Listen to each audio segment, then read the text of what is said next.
Fall in love again and again. Fall in love again and again. Maybe if I make her bed right here.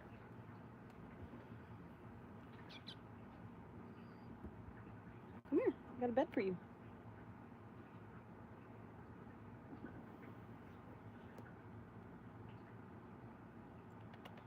Come here. You're not hungry. I mean, I know you are, but...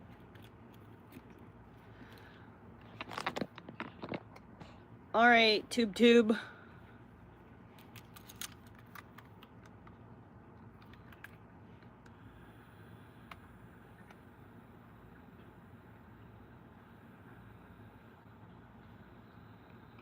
Hello everybody, welcome back to the channel. We do have some breaking Luigi Mangione news. It is a little bit confusing, but suffice it to say, he is no longer facing the death penalty. His lawyers, Karen and Mark Agnifilo is Diddy's lawyer. I will say one thing about those people: they earn their paycheck. They earn their paychecks. We do have the judge's order right here. It was listed in this Fox News article: death penalty off the table for Luigi after judge dismisses federal murder charge. Okay, so there's 4 counts in this indictment. We do have the judge's order right here, thankfully. Shout out to Fox News for at least putting this up here so we don't have to take their word for it. We can read it ourselves. Here's the opinion. It just came out today. It's so new that it's not even showing up on the docket yet. I don't know how Fox News got their hands on it, but they did. Here it is right here. It says defendant Luigi, this is an order. Defendant Luigi Mangione is charged in a 4-count indictment with interstate travel for the purpose of stalking Brian Thompson, causing his death. Okay, that's count 1. Count 2, use of electronic communication systems for the purpose of stalking Brian Thompson and causing his death. Count 3 is murder of Brian Thompson through the use of a firearm during and in relation to the stalking crimes. And then count 4 is the use of a firearm which was brandished, discharged, and equipped with a silencer during and in relation to the stalking crimes. Now, the reason count 3 and 4 say Crystal Schweinlang, I hope you hear all these stalking charges that someone's getting. And you keep that in mind, girl. It was unsuccessful. But they were attempting the internet is to forever. say that stalking in the federal sense under this specific statute is a crime of violence. And if you commit a firearm crime during the commission of another crime of violence, then you can be eligible for the death penalty. This is why prosecutors were arguing this is why Luigi was death penalty eligible. So count 1 is stalking. Count 2 is also stalking. Count 3 is using a firearm in relation to, the underlying stalking. And then count 4 is brandish, the similar firearm in relation. The judge said the crimes charged in counts 3 and 4 require that the stalking crimes in counts 1 and 2 meet the federal statutory definition of a crime of violence. So the judge is saying it's not enough to just say, oh, stalking is violence. No. There's like definitions things have to meet. And she said that they just don't meet it here. The defendant, Luigi, has moved to dismiss counts 3 and 4. And remember, 3 and 4 were the ones that made him death penalty eligible. The judge said, for the reasons set forth below, the motion is granted. She goes on and says, this case will proceed to trial on counts 1 and 2, which charge the defendant with causing Brian Thompson's death under 2 federal stalking laws. The potential maximum punishment is life in prison without parole for each of these. So he's still charged with 2 things. And even if he only was charged with one of them, he still could be facing life in prison without parole. So it's still pretty serious, but the death penalty is off the table. Count 3 is a capital eligible offense, meaning death penalty, on which the government filed a notice of intent to seek the death penalty. The judge said, consequently, the chief practical effect of the legal infirmities, the legal problems with prosecutors counts 3 and 4, and this court's decision that they must be dismissed, is solely to foreclose the death penalty as an available punishment to be considered by the jury. And otherwise, the jury is still going to determine at trial whether to convict Luigi for causing Brian Thompson's death. So there are some news articles out there, like including by CNN, including by the US Sun, which do state that Luigi is now only facing stalking charges. That's kind of true, but I think it's a little bit misleading because, yeah, I mean, he's facing stalking charges, but stalking charges that resulted in the death of another person, and it's 2 of them. So the judge is saying, you know, this is Remember only, that, Jennifer this is Sisson, only when you to put my phone number in porno foreclose the websites possibility that to Luigi Mangione is going to be do those types of given things. If I capital get hurt punishment. because of your He's not gonna be actions, given you capital will be punishment held here. liable. However, a jury is still If gonna I am decide, killed because did of his actions cause your the death of stalking's Brian Thompson? caused, And there's 2 separate you'll get in counts trouble for it. that do So, allege as much. remember now, that. another big Hope it's ruling worth that it the to judge try did to make today has to hurt do me. with, and it's like 11:30 You want to in spend the morning rest of right your now. life His in fucking hearing wasn't prison. even supposed to start until 11 a.m. And before 11 a.m., they were reporting that I he's not have gonna a group of women facing the death penalty. who So I have don't been know if his stalking hearing me. actually just started One of early them has been today, or stalking if me he had the for wrong time, 6 years. or what. Like I said, The it's other not showing up one on the docket just yet. started It's in the only last being year or reported by the so. news. But there was another issue up for debate or whatever, and it has to do with Luigi Mangione's backpack.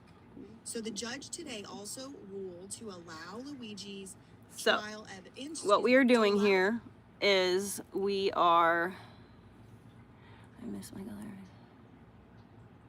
You know what? If you put henna on your hair will be the absolute most vibrant red you've ever seen in your entire life.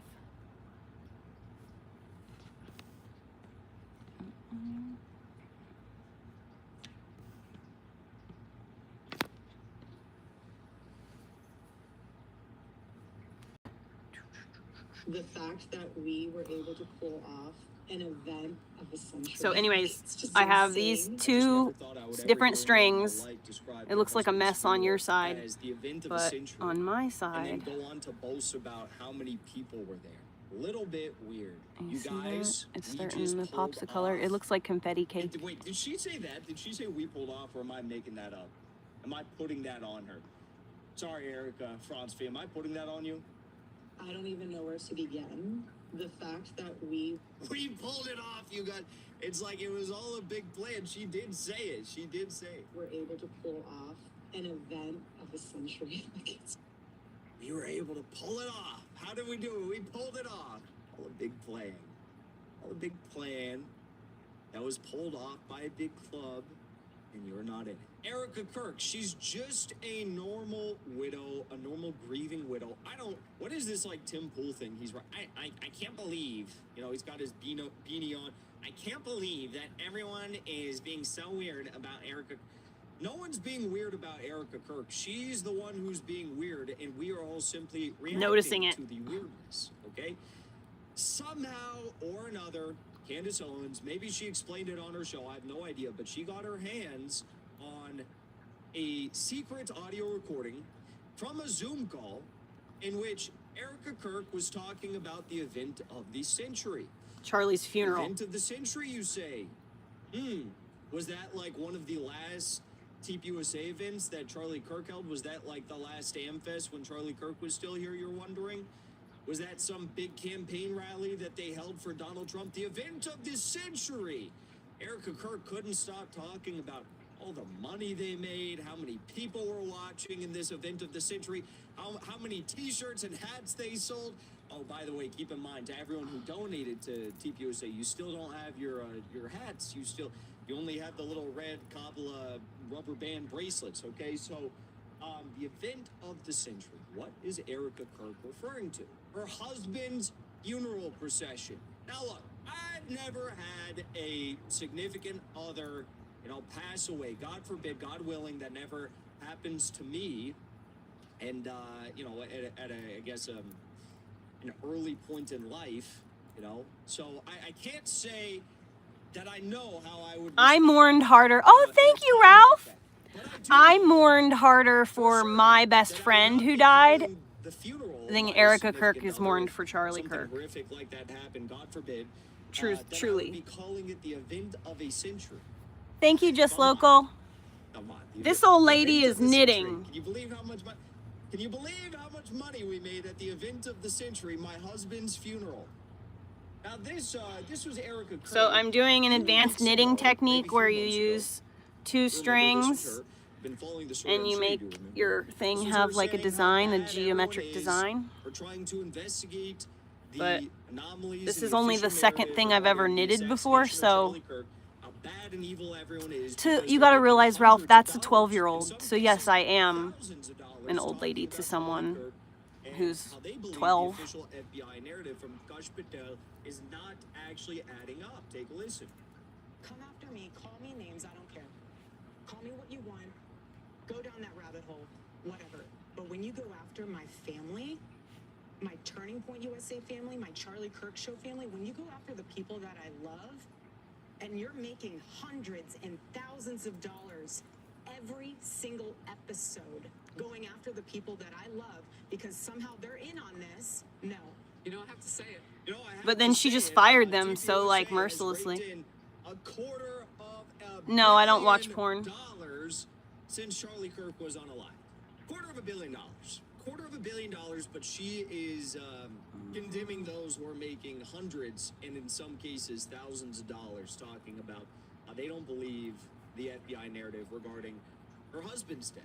Just like people didn't believe the FBI narrative regarding MLK's death, and RFK's death, and JFK's death, and so many other deaths which have had such political might attached to them, so consequential for the future of our country, right? People just like don't believe it, they're talking about it, but shame on them because they're making hundreds and in some cases thousands of dollars talking about it.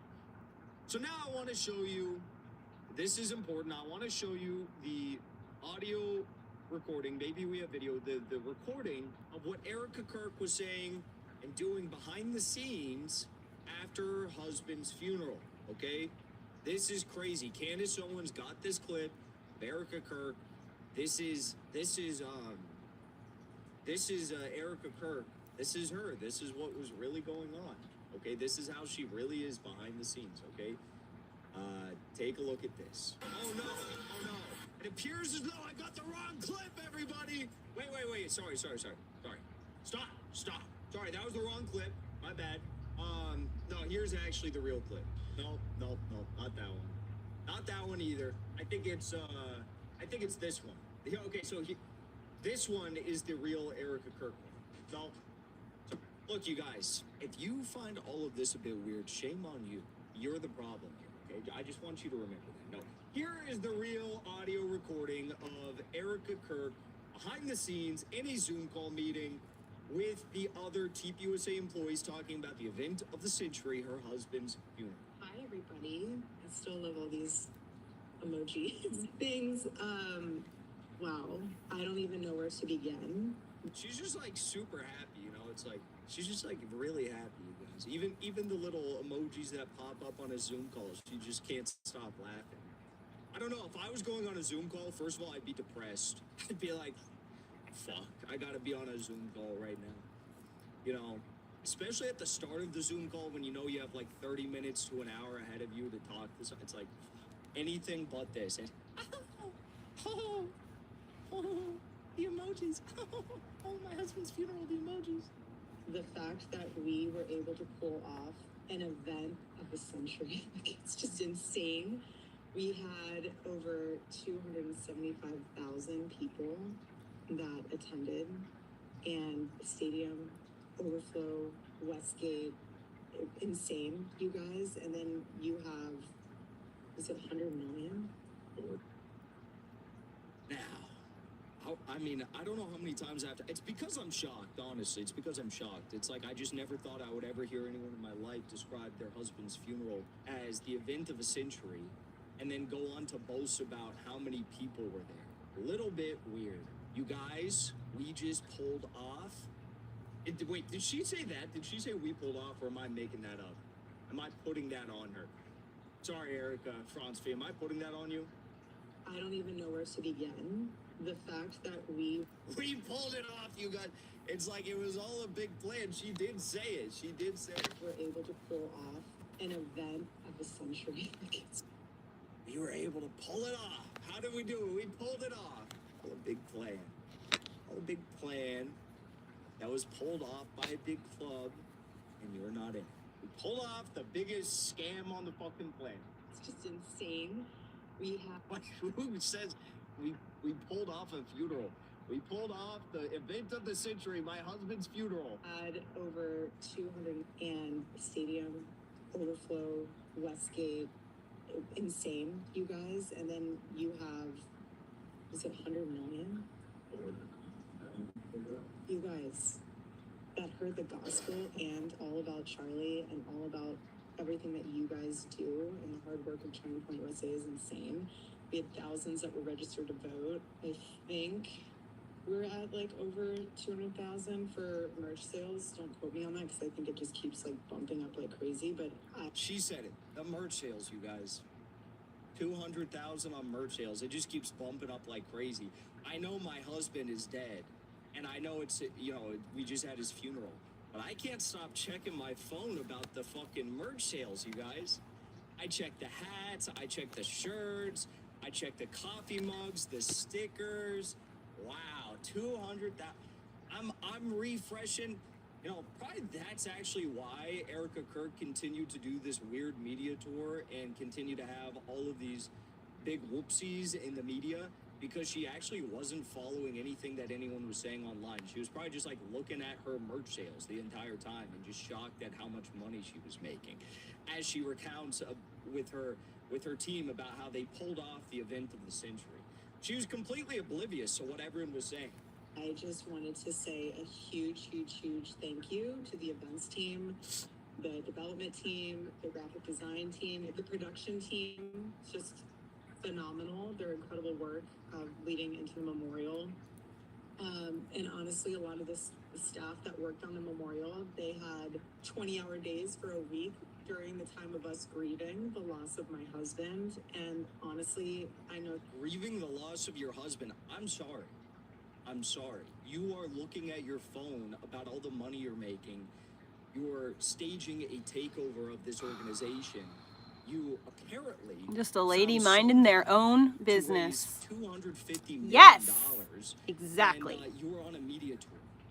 I don't really know how much grieving was actually going on. You were on a media tour, raised $250 million. That's all I You ever can't do get is your mind damn my phone own about fucking how much business. money you're making, apparently. Let's be real here. I mean, how much grieving was really going on? several staff. And I'm having to, I don't know if you see me sleep. grabbing the string and moving Again, it you guys every are so often. breathing angels. But And what I'm I'm so trying to grateful for do all of is you. make it so that Honestly, a there's huge not thank you to the Mosaic long team, strips of VI. string You that guys can are my finger could get 10 caught out of 10. underneath. Like, Um, we have I'm the trying most to, incredible it's team. tacked We just down the do. floats. And you guys know that, and So you guys are like all I'll part of go it, and the I'm top so, string so here. thankful. I want to And if you grab do have a moment this and you string run into here any of because those it's staff going to be members too that long. It's that going to be too many have stitches of just open string. awareness So and I'm going to use that this they to put stitch with a lot while of their grabbing time and and securing effort this into one say to the thank back of the you. project. There's something That's what really I'm about to special, do right to now. be So seen, I'm going to in go, moments like this, and I'm going to grab the it's colored not string easy. and I'm move it out of speaking the from way, experience. I'm right go in the between them, trenches with you grab the guys. yellow string and bring it around Right bottom. in the trenches with And you now, guys. She's right in the trenches the yellow with you string guys. has As she secured does another Jesse the Rogers colored sit-down on string. Fox I guess News it's yellow. in her gold They're both pantsuit. yellow right She here, is but in the it's trenches. one of It's them's colored. basically like World War I out there. And so that is how Okay, you make sure actually, it is to tack it possibly down and you worse. don't It's like- have these it's like long she's in strips. the I did it glass here, old so you can glass see I was in the middle learning. of I've winter. never done this before, And there color are work drones before. I've flying. never done color work before. This is my first time ever using two string. For any project I've ever done, I've never even used two string to crochet. So this is 100% first time for me. Total new muscle memory and everything, which is why I have to keep undoing it and redoing my left hand of the working string. I have to re-grab it. But anyways, when I was the first few rows that I did that are down here at the bottom, you can see there are floats, and I'm gonna have to go back and tack those down because it's too much space. it can be grabbed by stuff and snagged on things. And so and you can see as they're long here, and they get shorter and shorter as they go up. And now I'm actually tacking it down like really, really intensely, like every 2 stitches, just to be safe. Oh, Papa, I fucking finally found them. I finally thought to myself, where are my glasses? It was daylight, and I felt like going and looking all at the same time. So it worked out. It's noon. I gotta take my fucking medication.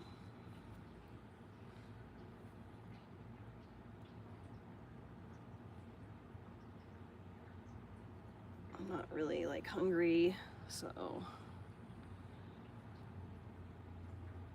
don't really want to eat. 1, 2, 3, 4.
Over her head. She is in the fucking trenches with you guys. And so the fact that you, a simple thank you, I don't care if any of you have beef with each other from the past. This is actually my favorite part. This is my favorite part in the audio recording.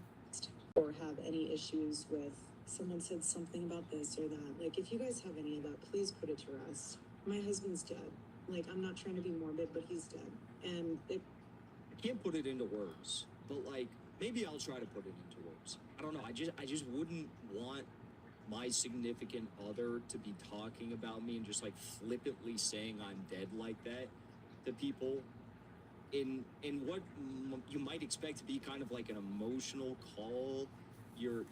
Everyone is probably so tired. Everyone is probably so Emotionally drained. Maybe proud of the work that was done to pull this funeral off, as Erica Kirk put it, right? And like you just kind of like it's probably like a very emotional thing for a lot of people. I mean, they knew Charlie, they were working with Charlie. I would imagine that the other people on this call really like Charlie, probably most of them. And I would imagine that's kind of an emotional phone call to be had. I can't imagine how many people heard this conversation and was like, you know, wow, she did guys, we raise a lot of money, $200,000. I keep checking my phone, and we pulled off the event of the season. Do you see what I mean, Papa? Do you see what I mean, though? How they literally can't help themselves? They have to say something. Here's the thing. They just My can't help husband is themselves. dead. He's dead. So why don't you just put your personal grief? It's like, why was she so emotionally charged about the money they raised? Why was she so hyped? So you are coming here to tell me that I'm sitting here, you observe me. I'm sitting here just minding my own business, knitting, listening to a podcast, not doing anything wrong, but I'm crazy because I have face tattoos? Okay. It's not crazy to just like say that kind of shit to somebody like that. It's not like, I don't know, it just seems a little bit like you have no ability to face yourself in the mirror. And, you know, the call's coming from inside the house.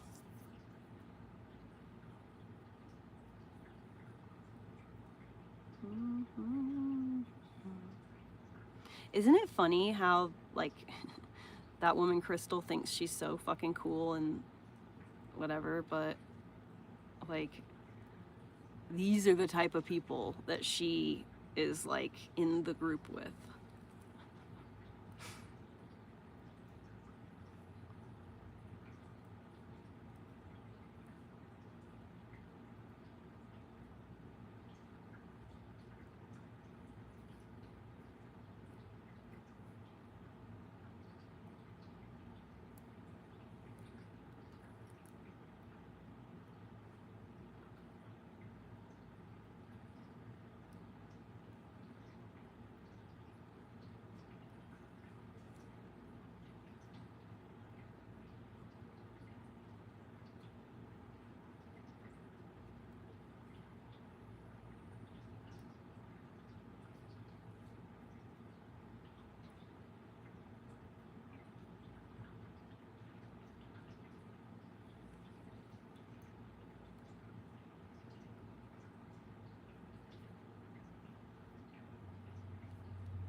About everything, but you don't have that same sort of emotional connection to when she utters the sentence, "My husband is dead." It's just like, oh, it's another thing, another Tuesday, blah, blah, blah. You have Erica Kirk saying, like, yeah, we did it, Joe, we did it. And then, my husband's dead. He's dead. It's like she stubbed her toe or something. It's like the type of response it's like, she showed up late to an event because her car wasn't working. You know, sorry I couldn't be there with you guys at the event on time. My car died. The engine failed. What can I do? Okay, now moving back on to our future fundraising goals. And puts life into perspective of how short life is, and Kind of does put it in perspective. relationships, and God puts people in your life for a reason, and it teaches you a lesson, it teaches them a lesson. So if you are going through a time where, just lay it to rest, and we are moving forward, Turning Point USA 2.0 with Charlie in our hearts, and that's what he would want. Eve says, in the live chat, Eve says, we grieve over deaths of pets more than she does over her life partner. Insane. Yeah, that's what's insane. That is true about a lot of people. They do grieve about their pets longer than Erica Kirk. This is, by the way, Erica Kirk now today. That's what she's doing right now. As you could probably imagine, she is losing, she lost 159,000 followers on Instagram. Obviously indicative of how people are feeling right now. That's nothing but in the red each and every day for Erica Kirk on her Instagram followers. People just understand that this is weird. She's a weird person. This is weird at the very least. It is unsettling behavior we are witnessing. I mean, even even the For Huachuca thing, it's like we asked her, Candace asked her to give the. She still hasn't her denied being whereabouts there on September 8th, at the Fort day before, Huachuca. the For Huachuca meeting took place, and she couldn't do it. Oh, I just She remembered a gave pair an of alibi pants for that something that nobody I asked haven't for seen on in a long September time, 9th, and I'm and wondering she if, couldn't like, give where the fuck they are. proper alibi. And when Candace explained, like, no, we weren't asking whether or not you were at Fort Huachuca on September 9th, we were asking whether or not you were at the hotel on September 8th. What happened? Did Erica Kirk give that information about whether or not she was at the hotel on September 8th? No, she threatened to file a lawsuit against Candace Owens. She sent her a cease and desist letter. It's like, it does not get any weirder than this. There's something very wrong with Erica Kirk. I feel entirely comfortable saying that.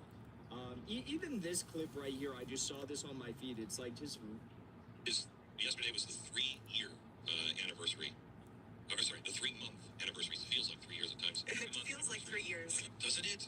I mean, it's got to even more for you. It just feels like it was forever ago. It's crazy. The Charlie's final book is out. Okay. Has nobody sat Erica Kirk down and said, yeah, this isn't reading well? You know, you beaming all the time, you acting giddy every time somebody talks about your husband's death. It's very, very strange. And people don't like it. At least she semi-caught herself here when she felt her smile reach its maximum capacity. This was not the first week. Let me remind you, 3 months after, you had all of, till November 10th to realize that laughing and smiling is not a good look. You had all until, October 10th, November 10th. You had until December 10th to realize that the laughing, the smiling is not a good look. On December 10th, she's still laughing and smiling.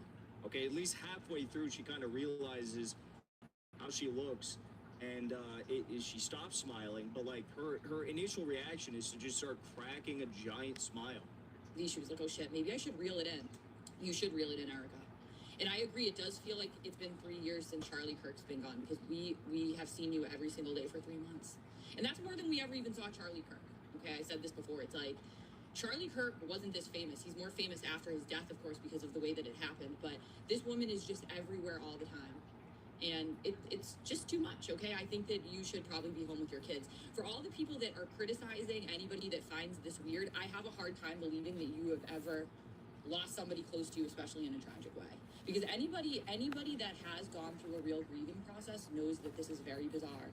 And it seems like, it does seem like this marriage wasn't real, or maybe it was on the rocks. Like, something was going on here. This woman is loving it. This woman also has, like, no charisma. She obviously comes off very, very inauthentic. So them trying to force this on us, it's not going to work. If this was all to catapult Erica Kirk, I don't know that it was worth all this, okay? Well, I guess something was worth $250 million, because that's how much TPUSA has raked in since this all began. But, yeah, it is weird.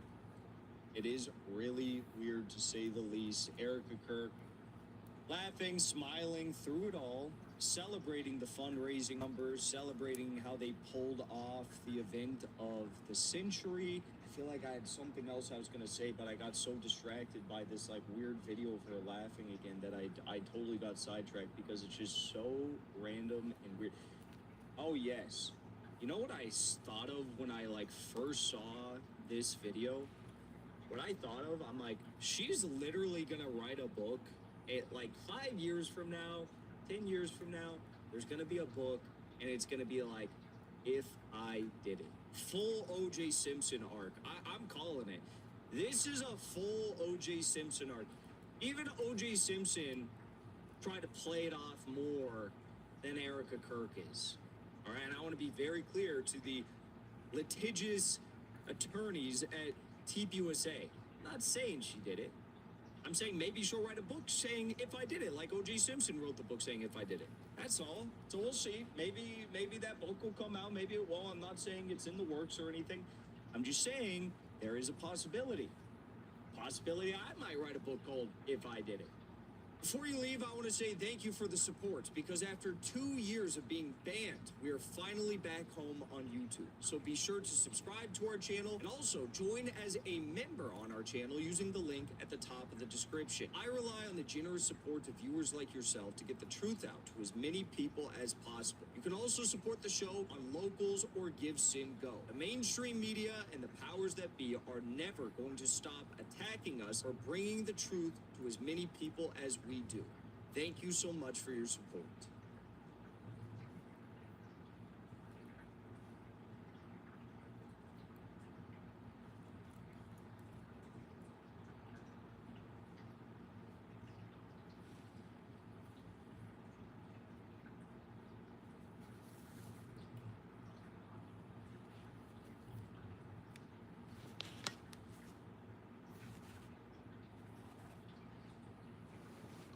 Why do I always end up sitting like that?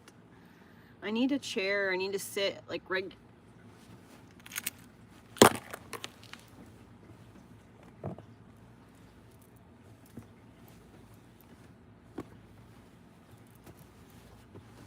Oh! Fucking foot was under the blanket. God damn it, I almost died.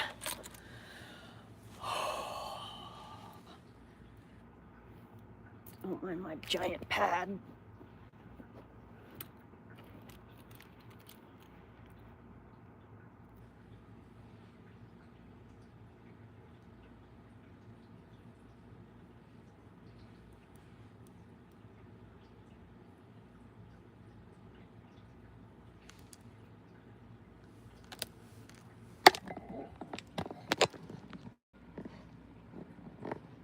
Yes, God does love me. You have no idea.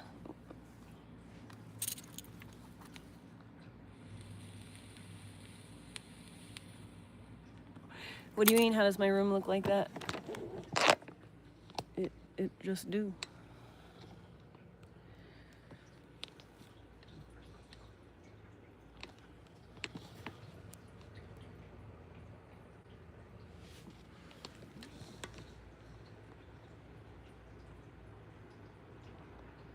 I live in a bus.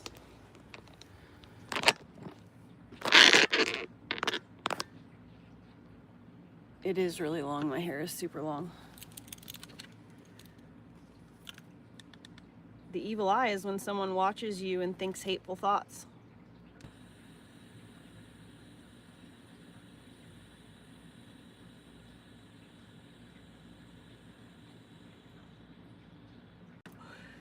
But because my bed is so high up, like, this is the roof of the bus right here. So I have to be careful. Behind me, that's the back door of the bus. I've just got shit hung up on the way. There's the back door right there. There's a window right here. There's the other one. So there's just a door behind me.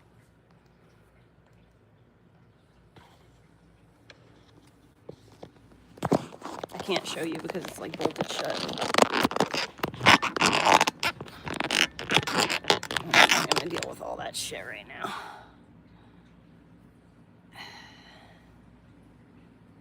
These fucking glasses are broken. Right in that thing, the metal is bent, so I had to bend them back this morning. Kind of. So hopefully they work. My eyes feel cross right now. It is really cozy. I don't like how I don't have decorations though. Like this is behind me. This is like, I live stream right here. So that's the only place that's decorated in any way, shape, or form. Oh, that fucking magnet is tough. Sheesh. Oh yeah.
Garrote, garrote, garrote, garrote, chiquita y grandote. No quiere, no quiere, no quiere, no quiere cortada garrote.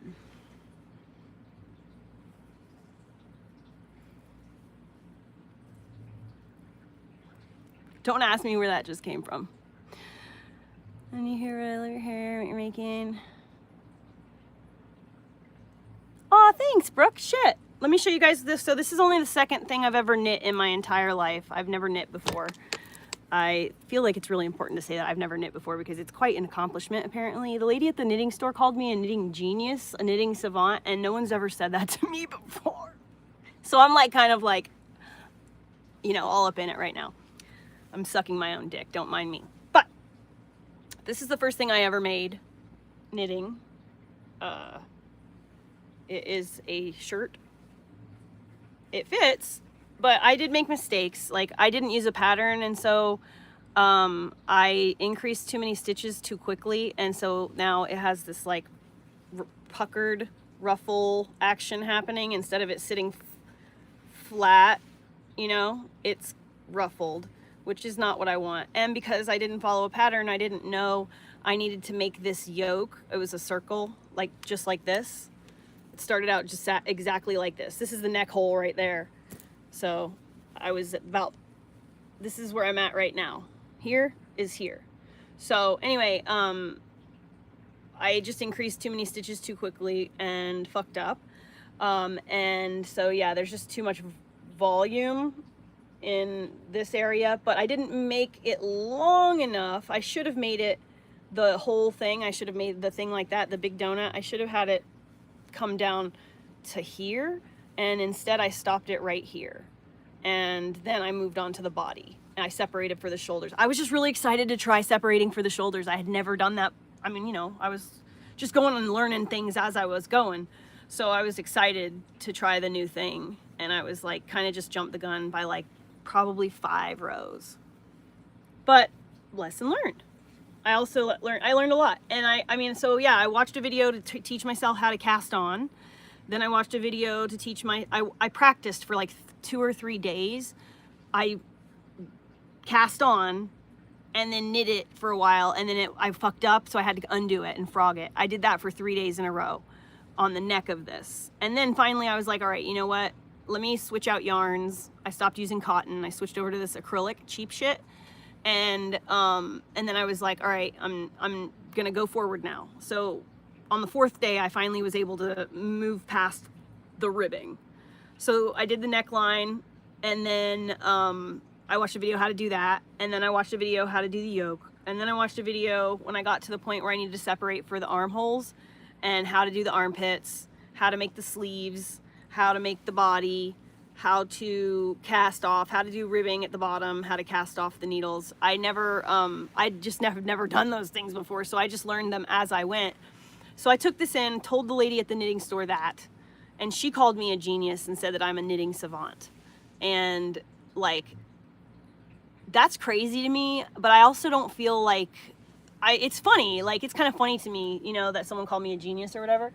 And I'm kind of like playing it off, but like, truly, like, I honestly don't really feel like that's true, because I have been crocheting for like pretty regularly for like a year, and a lot of crocheters can't knit and a lot of knitters can't crochet. So it's not like one means the other is just understood, right?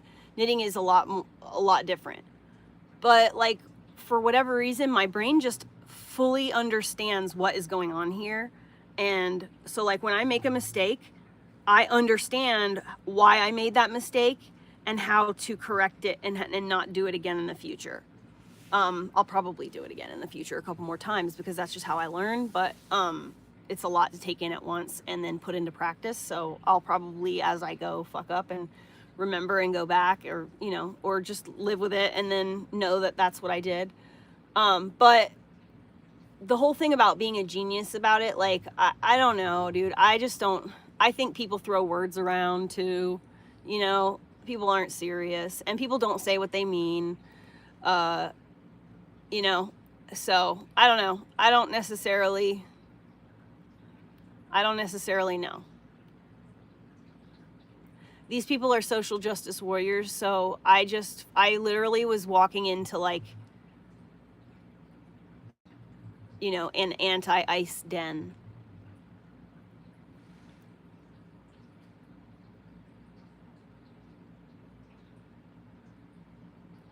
I do love crocheting. I made these. I made a lot of these Mary Poppins bags. You have no idea, dude. You can put so much in here. Like, you could move your entire house with 4 of these bags.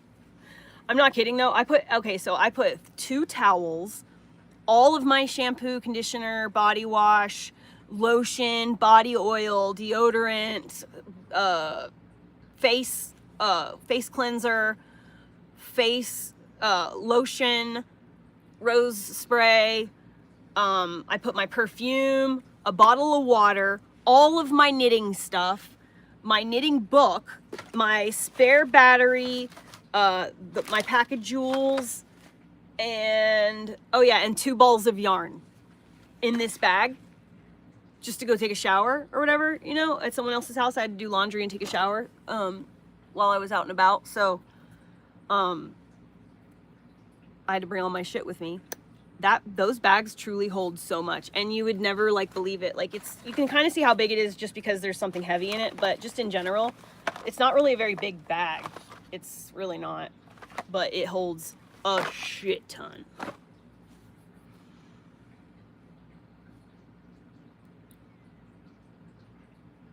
You can make it so easily. You can make that bag so easily. Yeah, dude, you totally could, right? Make a hammock out of it. It's definitely could be a cat hammock. Do I not have a water or anything over here? That's kind of stupid. I kind of feel like making a coffee milkshake. I think I'm gonna make a coffee milkshake, and then I can take my antibiotics. Okay,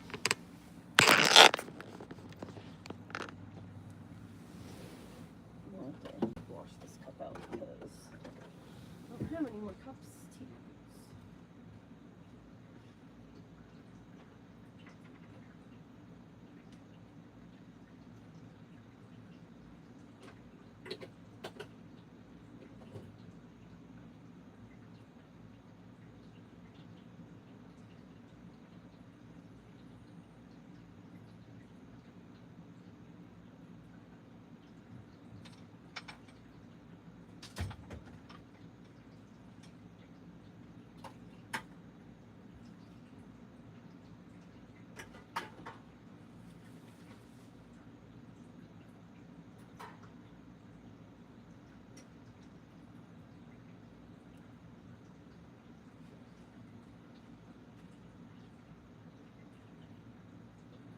Hair everywhere.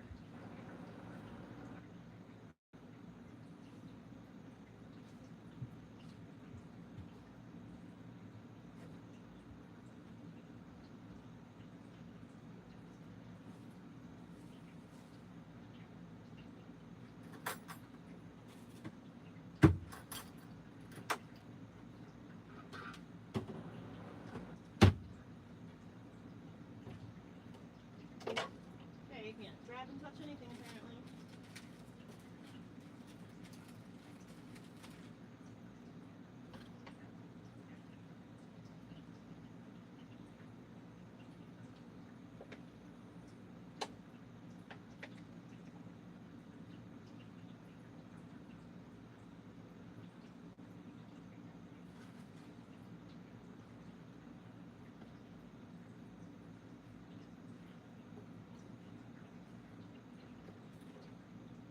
I should probably warm up a pizza instead of having ice cream for breakfast. But, you know, it's my money and free will.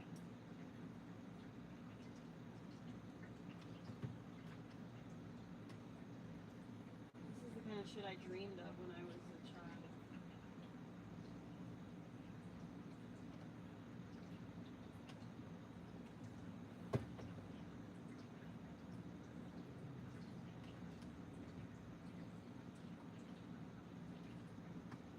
I just won't put any chocolate in it today.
Aw, no little surprise chocolate chips.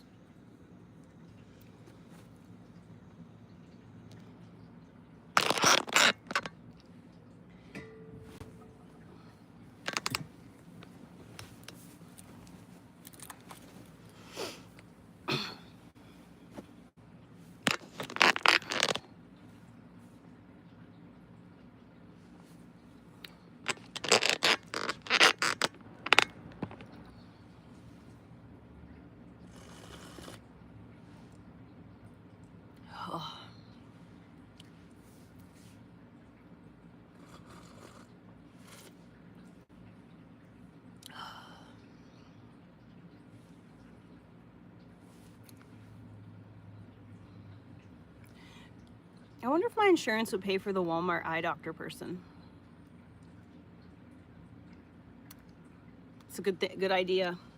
You should be looking at Wilco Land LLC, Papa, and you should be looking at landwatch.org. I put ice cream and milk in a cup, and then I smash it with the back of the spoon until it's smooth, basically.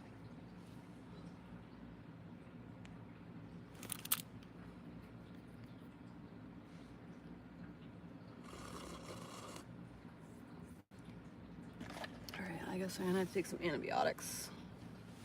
I just feel like this isn't enough in my stomach. Okay, I'm not gonna rush it. I'll take my antibiotics when I'm capable of eating food. I'm not gonna force myself to eat because then I will make myself sick.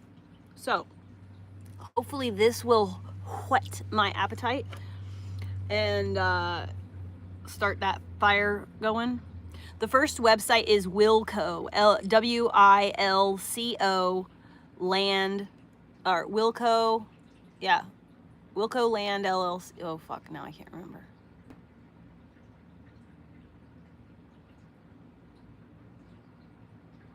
Fuck. Just look up Miles Wilco LLC.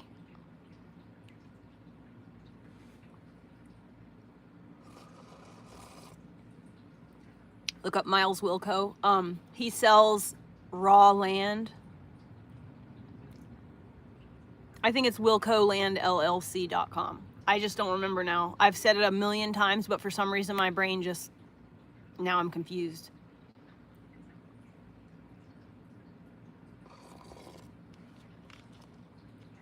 Hopefully this will generate some hunger in me, so then I can go eat some of that leftover pizza.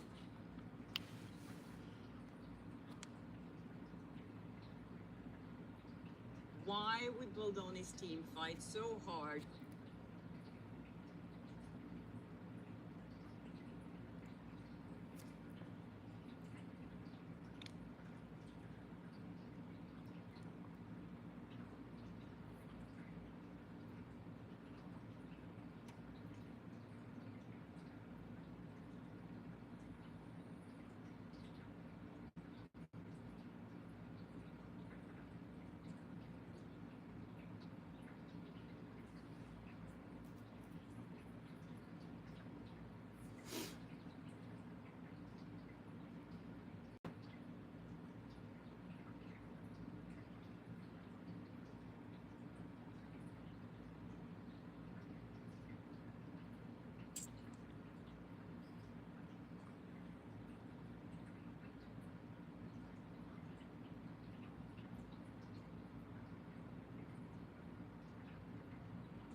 Well, throughout those 2,000 ICE agents, specifically 121 of them, right, had experience as an ex-IDF soldier.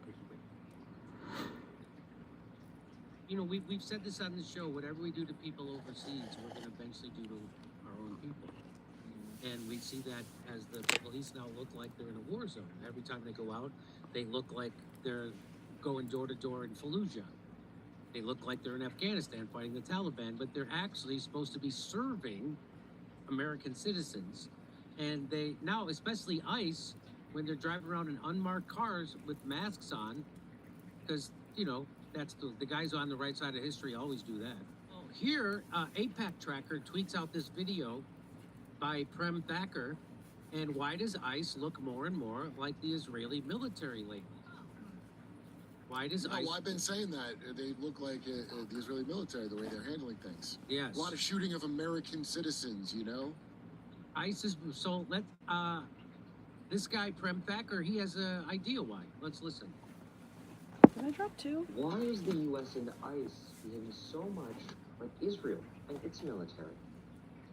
As Trump's masked agents terrorize neighborhoods all across the U.S., it's hard not to see parallels.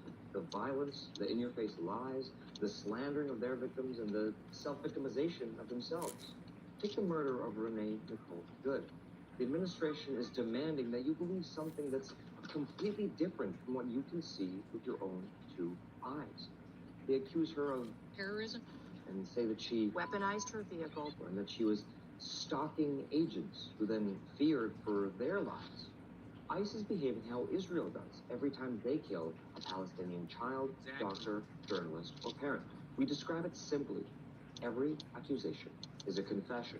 Everything ICE has done before and after killing Renee Good make the parallels almost too hard to ignore. For one, both the Israeli army and ICE are unimaginably violent, often unprovoked.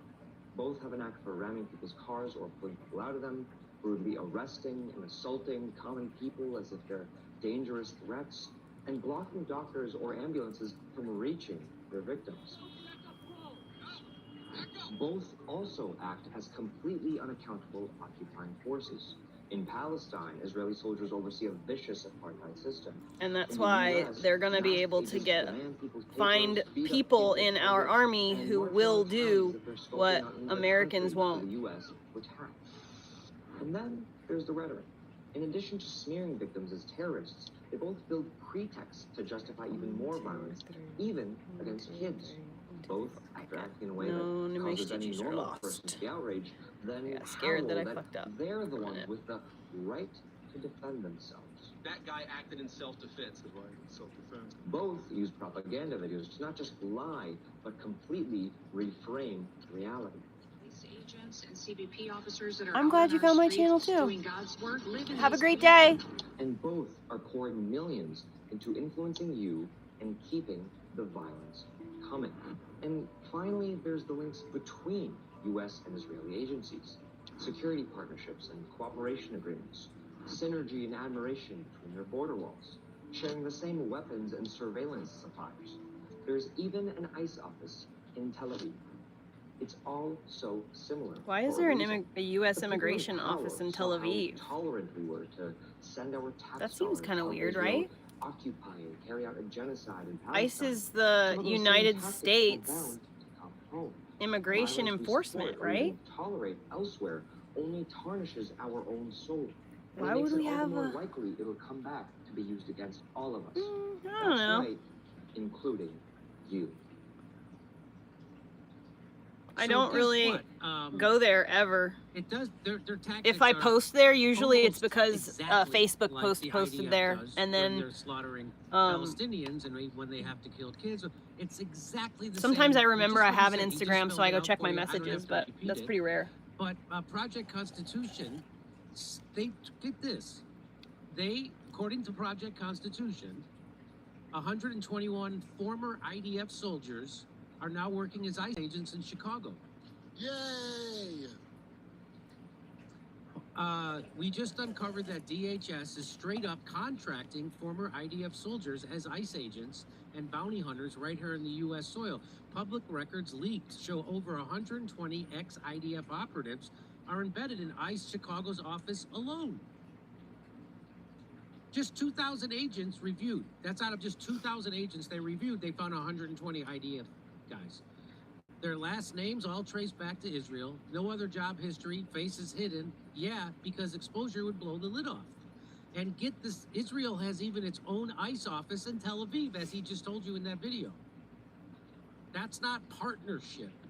That's a foreign military running deportation ops on our streets, training mass goons to storm homes like it's Gaza checkpoints.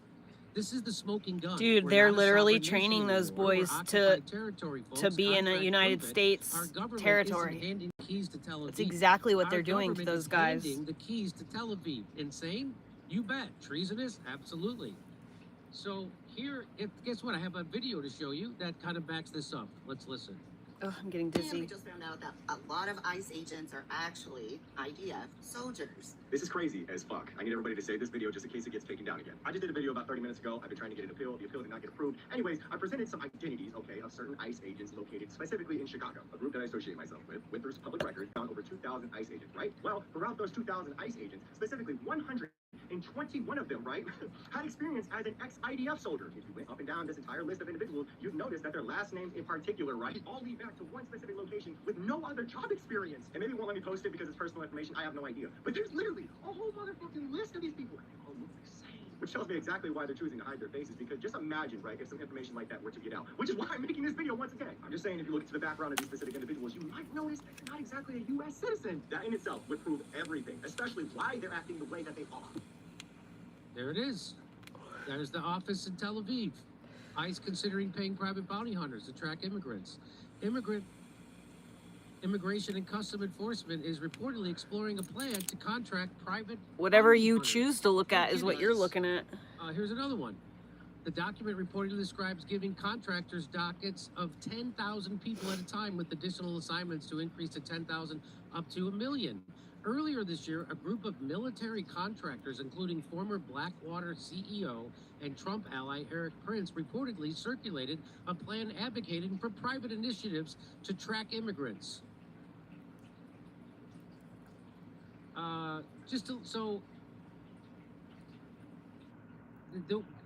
me just show you this. This just to let you know how bad it's gotten. ICE agent in Portland, Maine, tells Portland, Maine. Portland, Maine. Have you ever been to Portland, Maine? Have you ever been to Maine? Yeah. It's mostly nothing. Yeah. Maine tells legal observers, this ICE agent in Portland, Maine, tells legal observers she is a domestic terrorist for peacefully recording him and adds her to a nice little database. They are literally labeling law-abiding citizens terrorists now. They I told are. you this was coming. Yeah, that's awfully Israeli of him. Why is it I would be wearing a mask too? This is exactly what the IDF has done to Palestinians for decades, called them terrorists just for existing. So let's listen. Not illegal to record. Yeah. That's what we're doing. Yeah. Why are you taking my information down? Because we have a nice little database. Oh, good. And now you're considered a domestic terrorist. So We're videotaping you? Are you crazy?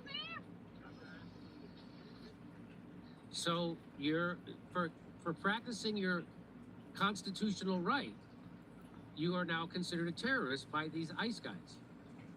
Just to let you know. So again, it used to be called the Statue of Liberty. Now it's called the Statue of Previously Available Liberties. Give us your poor, you're manipulated and criminally insane. Give us your mercenaries, eager to be free of consequences or conscience. I mean, in fairness, that statue came from the dirty French. It did. It reminds me of Pete Buttigieg. Remember him putting me on a date? A reporter asked him That's right. questions and he wanted to have a record? That's Yep. right. So here's an ICE agent in Minneapolis. Well, listen to what he tells this American citizen. This, brother. What? You know? I will tell you this. You raise your voice? if I raise my voice, you'll erase my... Are you serious? You said if I raise my voice, you'll erase my voice? Now, the funny part of that is he says it with a Hispanic accent. Yeah. That's Is he Hispanic? He's from Puerto Rico. Oh. That's the... Is that considered Hispanic? Yeah. So yes, some senior U.S. Come Immigration on, and Customs booger. Enforcement, they have participated in exchange programs and seminars in Israel, organized primarily by the ADL, the Anti-Defamation League, which is actually a defamation league. They're there to defame you if you tell the truth about Israel. They're not anti-anything. They're pro-defaming you.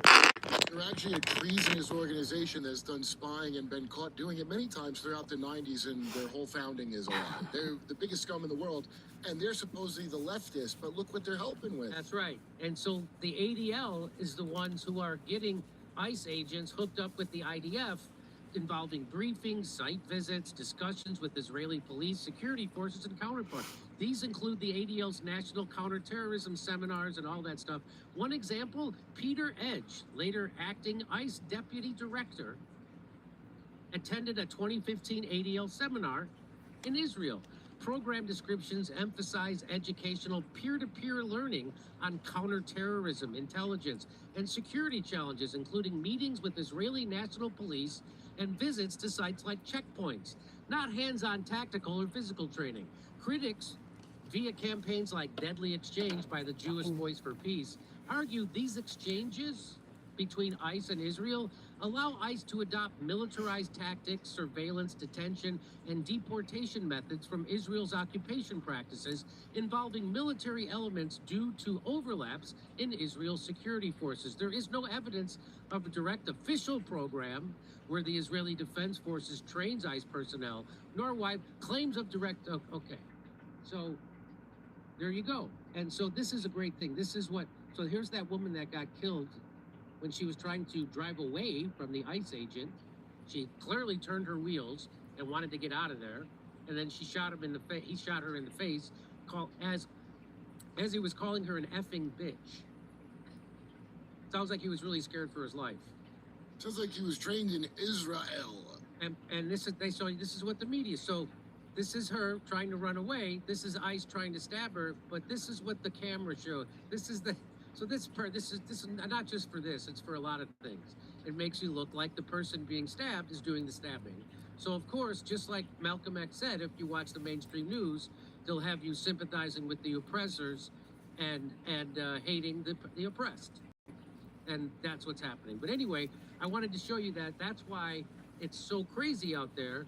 One of the reasons why this is not about immigration enforcement. This is to distract you from this administration covering up for a PDF file ring that trafficked children called the Epstein files. It's to cover up the fact that they're importing workers to take your jobs away through the H-1B visa program. It's to distract you from the fact that Trump is importing 600,000 Chinese students, which he used to say were spies, which lots of people say are spies. It's to distract you from that. It's to distract you from his warmongering on behalf of Israel in Iran, in Yemen, in Syria, Venezuela. It's to distract you from all of this stuff. And to keep the left and right fighting each other, because if you can divide, it's easier to conquer. And that's exactly why they're doing this in the way they're doing it. And they're not going to farms, they're not going to construction sites, they're not going to hotels, they're not going to they're not going to places where the illegal immigrants are employed. They're not doing that. They're making those visas are fine. Your wages could go all the way to nothing. They want them here. They want them here working those jobs, and so they are. These are the tactics Israel used to steal the rest of that land, and they're going to use them here on dumb shit, boutique leftists in Minneapolis, and not just American citizens and people not breaking any law. And it's going to extend and extend. And Larry Ellison is the president of your country, just so you know. He runs and of your algorithm. That's right. And your social media and the media. Not the Jews, one Jew. That's right. That's right. Just one, Larry Ellison. Hey, come see me live on tour February 20th in Lansing, Michigan, February 21st in Milwaukee, Wisconsin. Go to jimmydore.com for a link for tickets.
1, 2, 3.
Ow.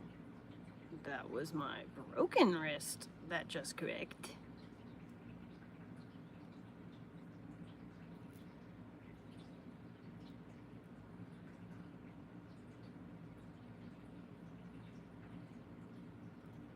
It burns a little bit. Why does it burn? That's not right.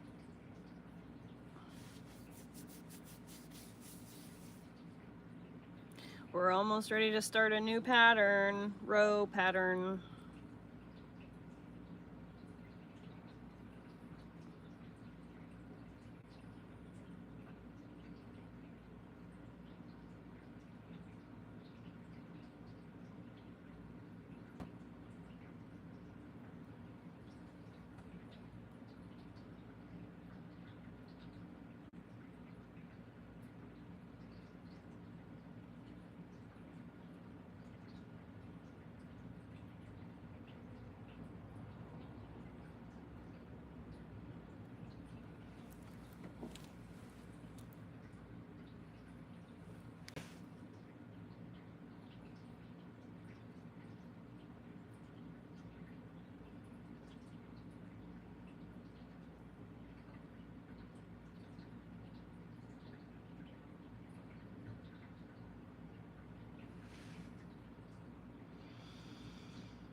Hold on.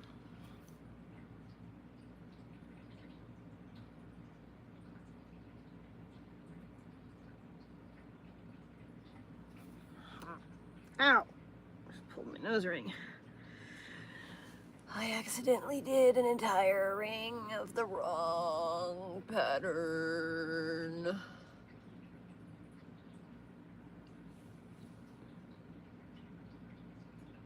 Oh well, not going backwards.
Everybody makes mistakes. Everybody has those days.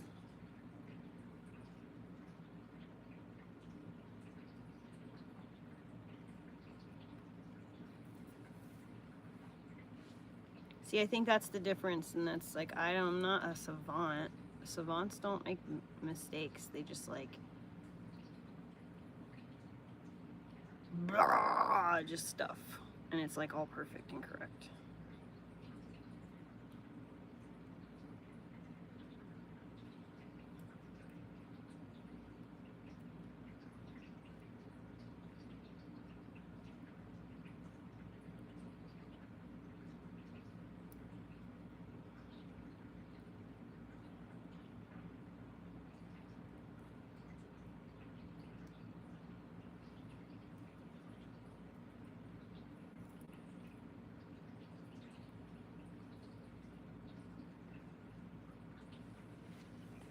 Oh, yeah, that's right. I'm not a natural redhead, but that is true about redheads and blondes.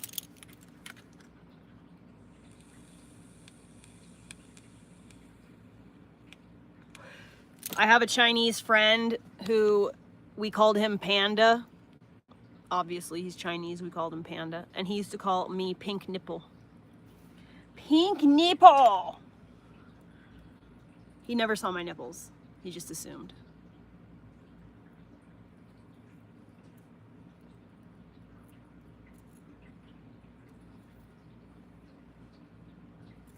All right, so now that we know we fucked up. 2, 1, 2, 1, 2, 1.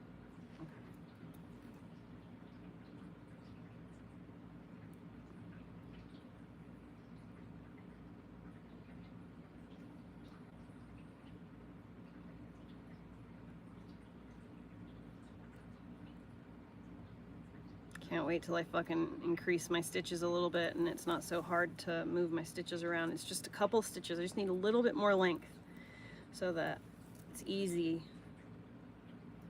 to shuffle around. It's not such a pain in the fucking ass. So close. Just 2 more rows and then I can increase my stitches a little bit. What was it doing? Oh yeah. 2.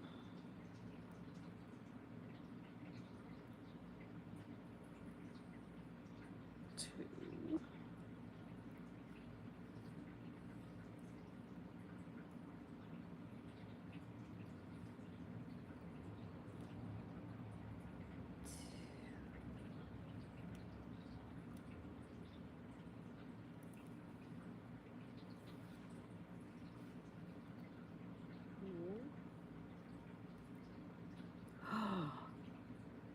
When I stopped and went back, I was like, what am I doing? And I undid what I did. It's because I had started the new row. And I was like, no. Old row.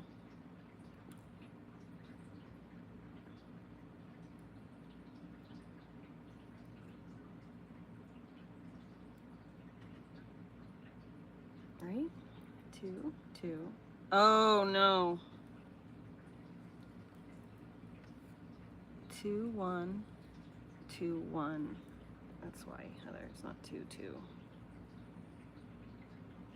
Okay, so let's scroll down.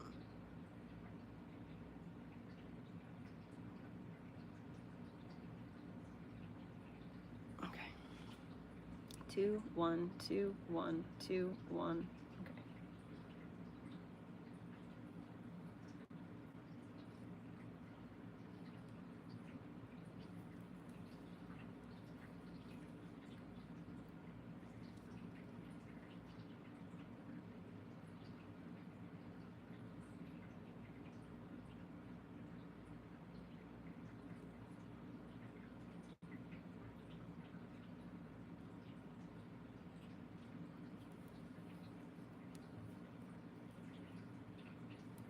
Okay.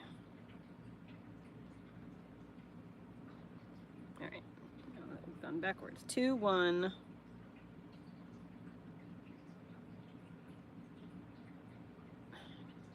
sesame. 2.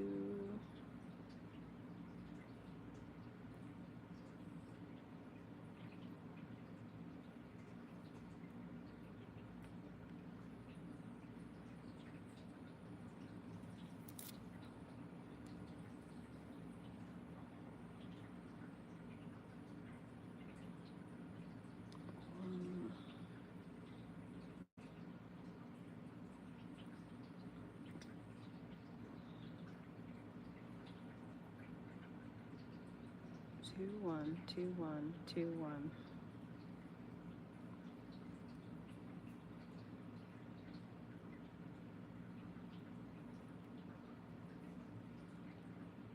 Two. 2.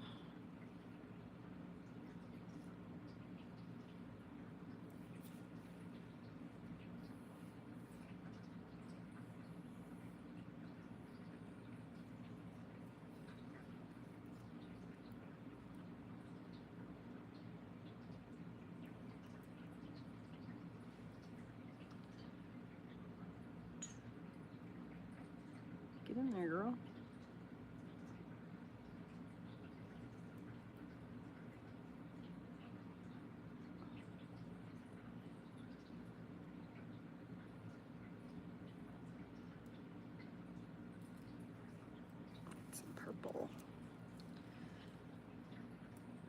It seriously looks like confetti cake.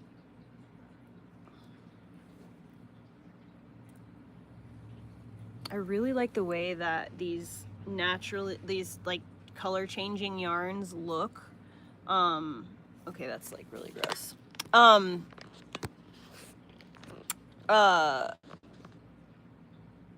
was I gonna say? I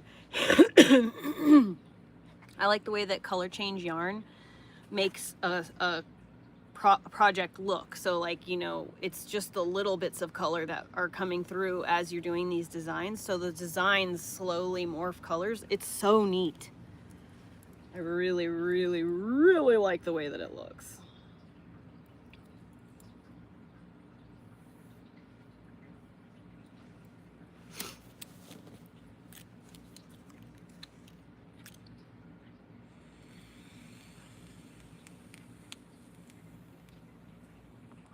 I'm gonna switch back over to TikTok. Oh, my dehumidifier needs emptying. All right, I'll watch that real quick.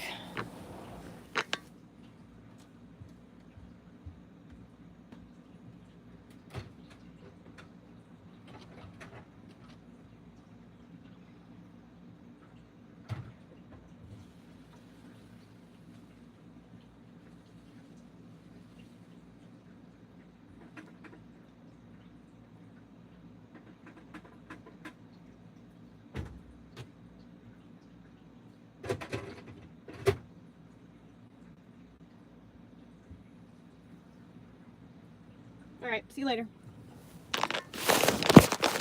Whoa, I thought I'd see you guys in front earlier. I gotta go to bed. See you on YouTube or TikTok.